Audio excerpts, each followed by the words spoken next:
Travillian Next is a division of Travillian, a financial services specialist search and talent advisory firm. Since inception, the Travillian team has dedicated itself to enhancing the return on investment of a company's most important resource, its people. Hello, everyone. I'm Brian Love, head of Banking and Fintech at Travillian. Happy to be with you today with a great guest, Charles Potts, the EVP and Chief Innovation Officer at ICBA and General Partner at Banking Ventures. How's it going, Charles? Good, Brian, and good to see you. Good to talk to you, and thank you for having me on this podcast today. Yeah, my pleasure. My pleasure. You're someone that I admire in the industry. I'm really excited to have you on, and I hope we have you on a few more times because when we're talking technology, things change so quickly. We might have to have you on next week just to talk about what happened in the past. Well, it does not sit still. That is for sure. That's right. And you're here. You're joining me from Atlanta, which is almost as cold as Pennsylvania, where I am today. Yeah, we're having if for those who know the South, we can have a full 4 seasons in one day.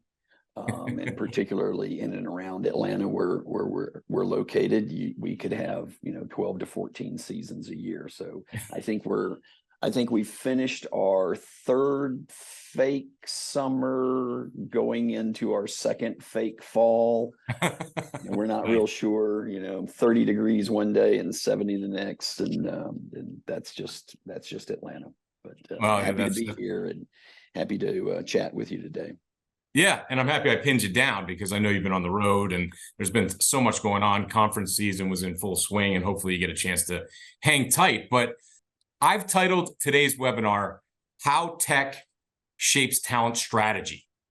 And you and I had some discussions over the previous weeks, and I really want to focus on talent as we go through some of our questions here. Technology really is helping banks hire smarter. You had told me that tech allows banks to expand efficiency of headcount, which is a great way to put it, since some people think technology might replace people. So can you elaborate on that thought? Look, I learned this years ago, both as a banker and in my entrepreneurial days. Oftentimes mistakes are made by a lot of solution providers in talking about the elimination of people. And particularly in the community banking space, that's generally not the way banks think about growing their operations and growing their businesses. What we really should be focusing on, because again, in kind of the sales and solution side of this, we really only have 3 common levers. I can increase revenue, I can decrease expense, or I can make more efficient use of what I have. And banks are all about efficiencies. They're all about improving their operations. And when it comes to talent, what that really means is I want to find ways to make my existing talent more efficient and more effective. And I want to evolve my operations so that I can change the pace and cadence at which I add headcount. I'm going to add headcount at some point in time. I'm going to grow my bank. And if I can find more efficient and effective technology solutions that stretch the use of my existing operation, my existing staff, then that's a win for all of us. But it doesn't mean I'm going to look to eliminate bodies. I'm going to change the way my organization operates, and I'm going to change the mix of talent that I have over time. And that's really what you're starting to see manifest itself as more and more of this technology becomes more ubiquitous and usable within the community banks. And it starts manifesting itself in kind of key thoughtful areas like do I have talent and skill set to help me in the data analytics space, right? Because I need to better understand the data I have and am collecting, so I can look for those areas of improvement. I can look for those additional areas of revenue growth. I can look for those areas where I can reduce expenses. That is oftentimes a function of, do I have the right skill set to help me analyze and understand the data that informs the way my bank operates and runs? So I'm a big fan of the hire smarter, work smarter, and that's where banks are no different than any other industry in looking at how they pursue growth. And to some part, as I alluded to earlier, what that means is that next new hire may have an additional skill requirement. It may necessitate the evolution, and I'm just going to use this as an analogy. That next teller I add, I may want that person to have some additional skills or new skills that I may not have had in my teller operation in the past. And I think that is a very important aspect of the way banks are looking at the solution providers and what the organizational structure needs to look like in order to take best advantage of these solutions the banks are putting in place. Sure. No, I appreciate that, Charles. And, as you were talking, I was thinking about my good friend Randy Covington at Ephrata National Bank, which is up here in Pennsylvania. And he was telling me about some simple bots that they, engaged that took the appraisal ordering on the commercial loan side and automated it. Right. And they were able to actually, reassign that person to something else where they could be more helpful. So it was happening on its own, I believe.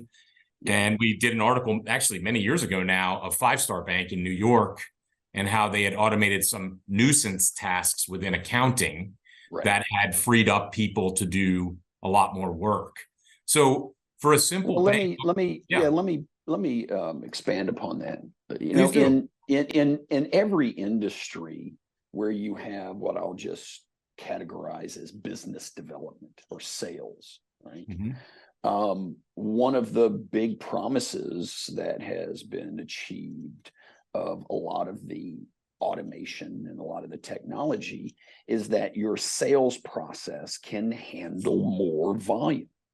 Right? I, as a calling officer, can handle more prospects and more loans because the technology that now makes itself available to me allows me to operate more efficiently. So automating more of that data analytics of my prospect, my pipeline, automating more of the kind of input output side, the proposals, the analysis, all of that means that in a given 24-hour time frame, I, as the business development person, can actually see more and do more because I'm leveraging the technology to its fullest to make sure that I can be as efficient as possible.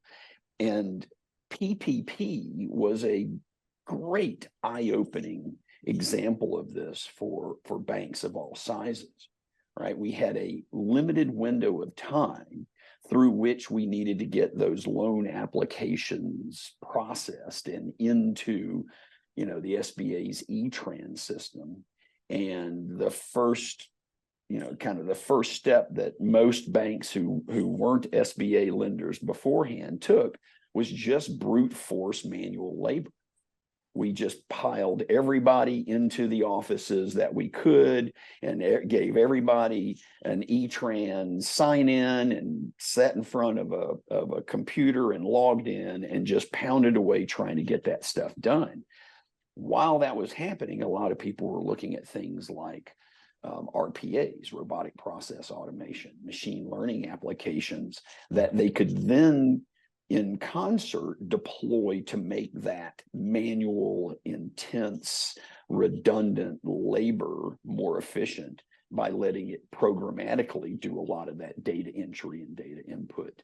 Those are natural places that banks recognize where they can start extrapolating more efficiencies and make each and every one of those quote unquote loan officers that much more effective. Well, and Charles, this, I mean, it's a great point. And I know, there's data that supports it, that the evolution of technology due to COVID was, exponential in the last 3 years. And I love the correlation that you make between back office efficiency making front lines more productive. Right. That's really the name of the game. Everyone is kind of, firing on all cylinders. I wanted you to you had talked about a couple of banks that excited you. Are there any examples of community banks embracing or even home growing their own technologies in unique ways? Yeah, I have had a number of banks involved in a lot of our different programs, whether it's our Think Tech Accelerator or through some of our Solutions Forum or webinars, and even our own ICBA Independent Banker podcast, who we've highlighted as really jumping on and taking full advantage of them. And one that has resonated really well is Kim Kirk, the COO of Queensboro National Bank, just east of Atlanta. And Kim's bank is a classic example of really looking hard at everything from that build, buy, or partner perspective. And they too were one that took advantage of some of this RPA capability during PPP to really arm all of their employees with the capability to be more efficient and more effective. And coming out of that, and I may butcher this anecdote, coming out of that was just little things like they gave their loan officers a tablet and had a simple spreadsheet of all of the PPP loans that were allocated to them for which to be responsible. And one of their more seasoned loan officers, said kind of after the fire died down of PPP, sheepishly said, "Hey, by the way, this is pretty cool. Can we use this for our other stuff that we're doing?" And it was one of those like, okay, we built something to solve a problem and realized it had broader applicability to be able to do simple things like pipeline management and distributing that to everybody in the organization. And those were just, by necessity, they figured out how to solve some problems and then leverage it to use it in a more broad application within their bank. And then you have really great banks like Jake Tully at Leader Bank, who built their own solution to do some very particular things to help grow their bank, and it led to them basically spinning it out into Z Suite Technologies. So they spun this company out of the bank. They built it inside and spun it out, and now Z Suite is a pretty heady market leader in the kind of escrow deposit management arena for both for really the commercial side of banking.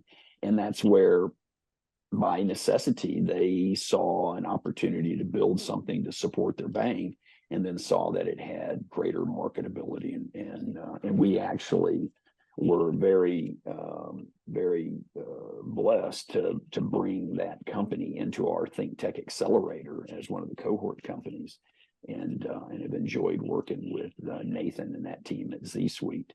But that was a bank-led idea that had broader applicability to banks of all sizes around the country. Yeah, that's amazing, and two great examples. And as you're talking about that, I'm thinking of Keith Daly, my colleague here at Travillian. Yep. He and I think we both always seem to ask the same question. We've been asking it since we've been at Travillian. where is innovation kind of born in a bank? And I'm thinking about Kim and I'm thinking about Jake, the two people you mentioned. And then I want to kind of, link this to talent because, there's succession planning. We were talking before this, is really about protecting the future growth, the future talent, the future vision of the bank. And, a Kim and a Jake, if it's just them at their banks that are excited by innovation and then they leave, who carries the torch? So I'm just kind of curious how succession planning and innovation go together. I don't think a bank does it properly unless it is tied at the hip. This proper succession planning should really all be about strategic direction, the trajectory of the organization, and not, as you and I have talked before, not just about the people.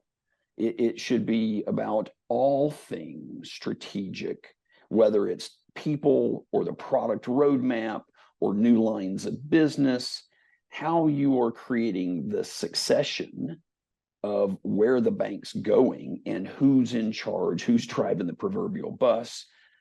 Those all involve innovation as a kind of natural part of the DNA of the organization. It's not something you stick over in a department and point to somebody and say, oh, they own innovation. It has to be intertwined into the culture. It has to be intertwined into the very DNA of the way the bank thinks about where they are today and where they're going into the future. And so hand in glove with that is all things about succession. What's this solution going to be succeeded by? What's this evolution of product and service going to be succeeded by? What are these people, who are these people going to be succeeded by? And how are all of these going to be tied into the what we're doing and why we're doing that answers the primary questions you should be asking during your strategic planning process. And also, the cooler your story is, the better you may be able to attract younger talent, which obviously embraces innovation in a whole new way than the older generations do. I'm generalizing. I'm sure there's some. And it's funny as I look. I'm tail end of the baby boomer, so I'm probably a dinosaur in the minds of a lot of people out there. I'm not far behind you, by the way. Well, and the reason I point that out is I think it's important that we start moving away from talking about innovation as this thing. We often try to make the distinction that innovation isn't just about technology. It really is about a mindset and a culture. And when you talk about the customer of the future, you also have to remember the employee of the future. And they don't think of innovation as this kind of separate activity. It's just part of the natural way they think and behave. And the more we embrace the idea of looking at things through the lens of process improvement, because I think ultimately, if you take, why do you want to be innovative? Why are you innovative? Why are people, organizations innovative? It's ultimately because they just want to make things better, more efficient, more effective. Mm-hmm. And that is kind of from a, kind of classical engineering perspective, classic process improvement.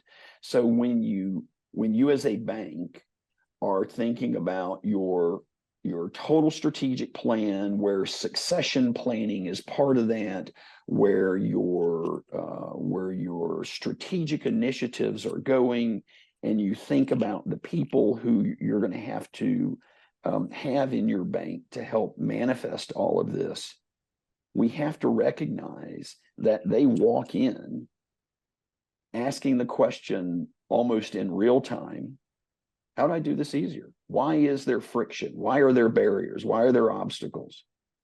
And those questions lead to just embracing a natural sense of curiosity, which is really at the underpinnings of all kind of innovative cultures. Very well put. Very, very well put. And it's you're right. Innovation in younger generations is just part of everyday living. So that's a great way to put it, Charles. Well, and let me share this out, because I use this often, and I think this is kind of a good segue in this conversation. Sure. One of my favorite definitions of innovation comes from Tom Freston, one of the co-founders of MTV. And he said, innovation is sometimes as simple as taking two things that exist and putting them together in a new and different way. Yeah. Music, television. Yeah. Music, television, right?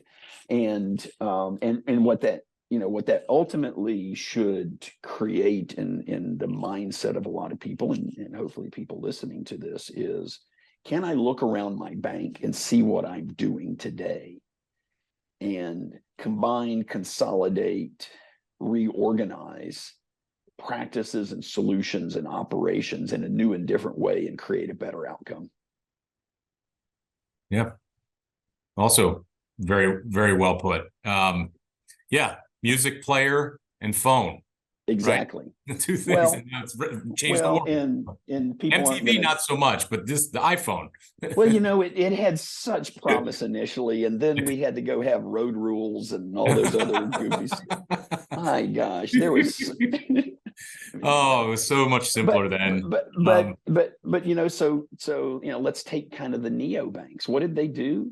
They took existing card products and put it together with a mobile experience. Things that existed, put it together, and now you got a bank in your phone and you're walking around doing your banking function, right?